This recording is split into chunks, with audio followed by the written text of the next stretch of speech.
Mula sa pinirmahang executive order ni United States President Donald Trump na 2 kasarian na lamang ang kikilalanin sa kanilang bansa. Ngayon naman ay ang pagbabawal ng pagsali ng transgender women sa mga women's sports, lalo't hindi anya ito patas. Yan at ang iba pang mga napapanahong balita mula sa iba't ibang panig ng mundo sa Global Headlines Report ni James Galange.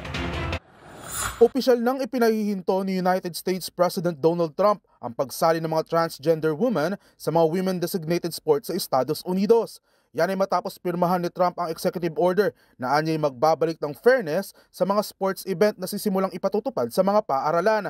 Kasunod nito, umamba agad ang mga kritiko ni Trump at sinabing maaari itong labagin ang mga karapatan ng minoryang atleta at wala rin umanong sapat na ebidensyang magpapatunay na nagkaroon ng kalamangan ang pagiging transgender na babae.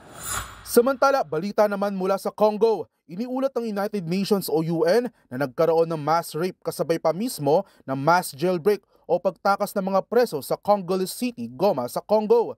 Ito ay naganap habang sinasakop ng M23 rebels ang syudad na sinabayan ng pagtakas ng mga preso. Ngunit kasabay rin nito ay ang ginawang pangahalay ng mga lalaking preso sa migit 100 mga babaeng preso na tumatakas.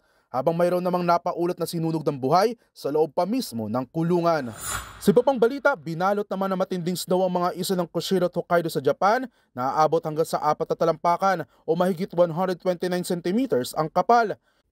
Ito na ang pinakamatinding naitalang snowfall sa lugar kung saan tinambakan na ng yelo ang main roads at isinara na rin muna pansamantala ang mga paaralan at delivery operations sa isla. Ayon sa Japan Meteorological Agency, dahil sa inaasahang pagpasok ng 2 low pressure area sa kanilang bansa, asahan pang mas mataas na snowfall sa mga susunod na araw. At yan naman nakalap nating balita mula sa iba't ibang panig ng mundo. Para sa MBC TV Network News, ito si James Galange ng DZRH TV, una sa Pilipinas, una sa Pilipino.